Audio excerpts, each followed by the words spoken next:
Au début du XVIIIe siècle, Alger comptait 10 grandes mosquées ainsi que plusieurs écoles pour enfants, ce qui témoigne de l'importance accordée à l'éducation à cette époque.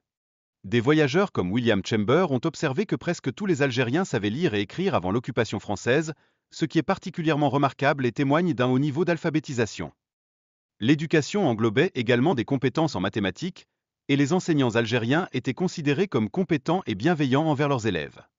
Cependant, le directeur d'école utilisait une méthode de discipline peu conventionnelle en frappant les élèves sur les épaules, ce qui soulève des interrogations sur les pratiques éducatives de l'époque.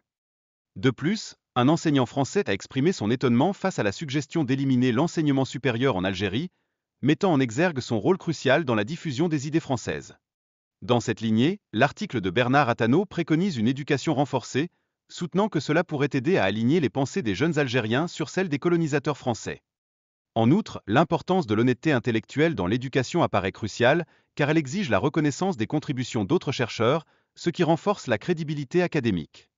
Par ailleurs, le lien entre l'histoire et l'identité nationale est essentiel, car la connaissance du passé renforce le sentiment d'appartenance chez les jeunes Algériens et combat les stéréotypes négatifs. Enfin, l'utilisation d'outils de recherche modernes permet d'explorer l'histoire de manière plus large, offrant ainsi un accès accru à l'information historique, même pour ceux qui ne sont pas spécialistes.